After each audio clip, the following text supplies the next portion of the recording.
It's Wednesday, January 3rd, 2023, and you guys know what I've got for you, a full slate of college basketball plays. This is the Free Three. What's up, guys? It's your boy Noble Living back with another DYFX video where I'm bringing down my favorite picks and plays of the day as we just try to get into the bag together and make some money.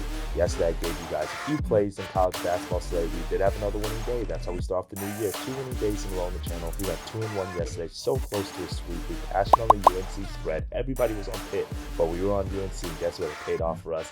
We also cashed in our two-team scheme with Wisconsin and Purdue in that parlay there, but we did lose on Syracuse on the spread. Damn, Syracuse played hard. They had it. It was a 1-point game, literally for the first 30 minutes of the game. In the final 10 minutes, Duke went crazy from the three-point line. Literally hit 5-6 three-pointers in a row. Went 8 for 8 from the three-point line in the second half. Kind of hard to handicap that. Syracuse ended up losing that game by 20, so tough loss there. 4-2 to start the year. 2-1 day yesterday, so you can't be too mad at it. So listen, rebounding, we're gonna keep stacking it up, and as long as you have a good slate of college basketball, this is primarily going to be my focus. If you want some of my NBA plays and other sports, make sure you click the link in the bio, join the Discord group, because I'll put out some player props and stuff in the NBA. But as long as we have good quality games in college basketball, that's probably going to be my focus right now, just because in the NBA there's so many injuries, so much news that you have to account for, and it's really hard to do that when I'm researching these games at 5-6 o'clock in the morning. All right, my friends, if you can drop a like on this video and subscribe to the channel, I greatly appreciate all the support. We're almost at 300 subscribers. Man, help us get over that 300 subscriber mark so we can do a giveaway, maybe a parlay giveaway or something like that. So help me get to 300 subscribers. I appreciate all the love and support, and let's dive into these best bets. For my first best bets of the day, I'm going to tell you guys this slate. I'm going to give you a few bets that you guys might not be in agreement with, because it might be a little ugly, but hey, listen, I like this slate. We've got a Big East showdown, and we've got Providence and Seton Hall here. Providence is 2-0 in Big East plays to start the year. They've got wins against Marquette and Butler, so you'd love to see that. And they are currently in the midst of a 5-game homestand. They have not played an away game in over a month. That's pretty crazy. This is the last game for them in this homestand. Meanwhile, Seton Hall comes into town and had a pretty good start to conference play as well. They started off with a bang. They upset UConn at home before losing to Xavier on the road in their last matchup. So, that UConn win was a big win for Seton Hall. I was actually on UConn in that game, so I lost some money on that matchup, but, it was a good win for the program there. But that's really been the story of Seton Hall all year. They're handling business at home, but once they get on the road, that's when things start really falling apart, right? And then they have some quality wins at home. They beat UConn, like I mentioned. They've beaten Missouri, but once they go on the road, that's when things start, getting a little rocky, and then that's also when they're facing a step up in class or quad one opponents, right? They played all their really good opponents either on the road or at a neutral site, and they've lost all those games. I just mentioned how they lost to Xavier, right? But they also have losses to Baylor, they have losses to Iowa and USC. All those games are on the road. And guess what? Today, this game is on the road, and Providence is not an easy place to play at all. It's actually, truthfully, one of the toughest home courts in all of college basketball. They really have a true home court advantage there in Providence, Rhode Island. And while the spread is 7 points, I do think Providence can clear that. I'm just not willing to lay that. I think you can get a cheaper number live, but because I think that this is going to be a scrappy game, I'm going to go with the under here. Providence and Seton Hall under 138.5. I think this is going to be a defensive-minded game between two teams. They're going to play really tough, play really hard, and when you look at Providence, the reason why they've had such great success and been able to beat a team like Marquette, which is a Final Four contender, is because of their defense. They have the 7th best defense in the country and the 4th best defense when it comes down to effective field goal percentage. So what does that mean? That they're not only have a whole defense that they're putting it together on the 3 levels, guarding the 3-point line, the 2-point line, causing turnovers, but they also are making you shoot tough shots, and teams are not hitting shots at a high percentage against them. Providence is 21st in the country in opponents' points per game, giving up less than 64 points per game.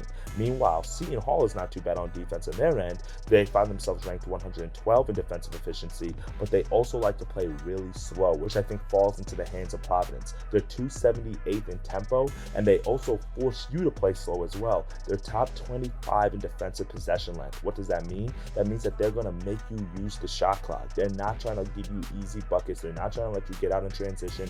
And because of that, I think that was something that's going to slow down Providence's offense in this matchup. And Providence has a decent offense, but that's not really their bread and butter. They're really trying to stop you on defense, force them to shot, and get like Bryce Hopkins out in transition, get those guys running, and get shots up before you set up your defense. But because because Seton Hall plays so slow and because they're trying to shut you down and get out in transition, I think this is just going to be a slow-paced game. I don't even know if we have enough possessions to get over this total here if either of these teams are not hitting a lot of shots. This one has a classic, scrappy Big East written all over it. I think this is just going to be a defensive-minded game for both of these teams, and I think this also, when you look at their numbers, both of these teams have been cash cows when you look at the unders this year. Providence is 3-10 to the under this year, and Seton Hall has gone under in 5 of their last 6 games. For me, I'm going to go with the better defense here, which is Providence, but I also believe that Seton Hall has a good enough defense to slow Providence down enough in this matchup, but I just don't think that there's going to be enough points and enough possessions, and I think this is going to be a scrappy matchup between 2 defensive-minded coaches and 2 defensive-minded teams. So let's go Providence and Seton Hall under 138.5 as our first best bet of the day. For our second best bet of the day, we're going to go to an ugly game, and I mean, this one is more just a line read for me. Okay, it's totally ugly, but in my 10 years of betting, one thing that I know is that when a sportsbook gives you an outlier on an over and under, typically the game goes in that direction. So what I mean by that, like let's say you're handicapping college football and they give you a total like in the 70s, that's really high. That means that typically that game is going to go over. Or look at Iowa football for an example. Those games are normally in the 30s, the total, right? And guess what? You're like, man, a team has to score 2 touchdowns and they're going to cover the spread. Well, guess what? The team doesn't score 2 touchdowns. So I keep that in mind when I'm handicapping, and I have a game today that I think that line fits. And I'm going to go to the Army and Lafayette matchup under 124.5, minus 110 odds. Now listen, Army and Lafayette, these are like, again, super low total, 124.5 in college basketball. I mean, you don't see that very often at all. But when you look at it, both of these teams are very big to the under, despite the fact that they've had low totals all year. Army's 3-8 to the under. Lafayette is 3-9 to the under. And both of these teams, if you look at like their closing totals, most of their games are in the 130s in terms of the closing total, and they're still going under. Why? Because both of these offenses absolutely suck, okay? They're terrible, they can't shoot the ball, and they play slow as hell. Both of them do. Army's ranked 358th in offensive efficiency. Keep in mind, there's only 363 D1 teams, so they're like literally in the bottom 5 in offensive efficiency, and they're 350th in tempo, so they're slow as all get out. Lafayette is even worse on offense, 360th in offensive efficiency.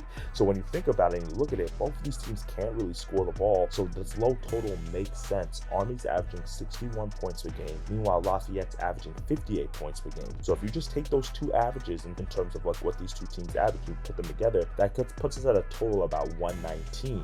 Again, under this number here of 124.5. So for me, I think that this is a game that we're just reading the line here. It's supposed to be an ugly matchup. Army shoots a ton of 3-pointers, but they don't hit it at a high rate. And for me, I just think it's going to be a game where we're just going to have a lot of missed shots. And I wouldn't be surprised if we have like a 20-24 game at halftime. Hopefully, we have a no sweat winner there. And then also one more thing that I noticed, that we've seen Lafayette play a slow offense in their past when they faced Drexel, who's plays just as slow as Army in terms of tempo. That game finished 69-48, so that was a total of 117 points. Closing total for that game, 123.5. So we've seen one of these teams have a very, very low total like we're saying now, and that game still went under. So for me, I'm just doing a little bit of line reading, not trying to overthink it too much. I know it's an ugly game, I know it's an ugly matchup, but sometimes you just have to go with what the books are giving you. We're trying to find winners, we're not trying to be cute, we're just trying to cash in on checks, okay, my friend? So Army Lafayette under 124.5 as our second best bet of the day. For our third and final best bet of the day, we cashed on a money line parlay yesterday, so I'm going to run it back today. I had a few people in my DMs ask me if we're going to start the ladder challenge again. So you know what? It's a new year. We might as well get the ladder challenge going again. So this is day 1 of the ladder challenge, leg 1 of the ladder challenge. And what you're going to do is you're going to take Providence on the money line. You're going to take Ohio State on the money line. And you're going to take Sanford on the money line. Parlay all 3 of those together, you get to plus 103 odds, okay? I mentioned the home court advantage earlier and the advantage that Providence has in that matchup. I think they win the game. Do they cover the spread? Maybe not at 7 just because it's a Big East matchup. Anything can happen. Games can get close and scrappy. But I mentioned how Seton Hall struggles on the road. They have 0 quality wins on the road this year, and I don't think it's going to happen today against Providence. Providence is going to have a rock out there. It's going to be absolutely electric in the atmosphere. And then also keep in mind, in their last game, the game against Butler, they went into overtime, so that was a little bit of a scare for them. I think kind of from that matchup, that woke them up and let them know, like, hey, teams are not going to come in here and just fold because, you know, it's a conference game. It's a conference game. So for me, I think that Butler is going to be able to handle business today against Seton Hall. So for me, I think Providence is going to be able to handle business today against Seton Hall. So let's go Providence on the money line. It's the first leg of the parlay. Now, Ohio State takes on Rutgers, and they're also at home today. And this Scarlet Knights team is another team that struggles when they step up on class, especially when they have to go on the road. Their only top 100 win this year is ironically against Seton Hall, but they've lost to Princeton, Wake Forest, Illinois, and Mississippi State.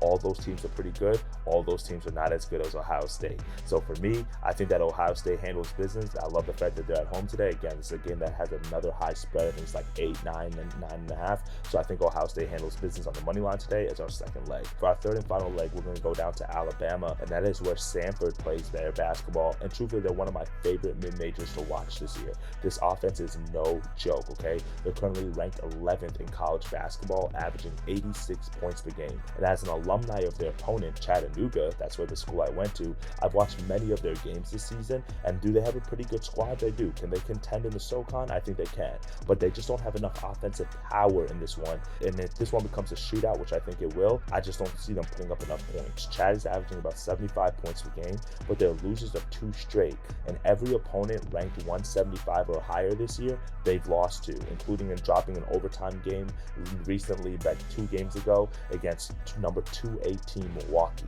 So for me, Chattanooga's not playing their best basketball right now, and Samford is ranked 102. And besides their upset win against Louisville in their second game of the season, Chat has yet to pick up another quality road win.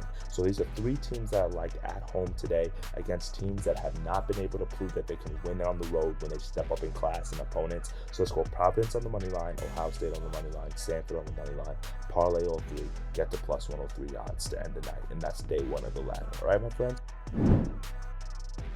3 best bets, 3 winners that are coming to you on this Wednesday slate. Providence and Seton Hall under 138.5. Army and Lafayette under 124.5. And then we're going to 3 teams themed there on the money line parlay to end the night. Let's cash it. Let's make some money. Dictate your fate. Get to that cheddar. If you want some more of my picks and plays, NBA player props, sides, angles, all that good jazz, or added plays, click the link in the bio. Join our Discord group where we can continuing to cash out and put winners every single day. Absolutely free, my friends. Don't have to pay to join. So make sure you click that link and join. Love y'all. Appreciate the support. Let's get to that bag, and I'll see you in the next video. Later, gang.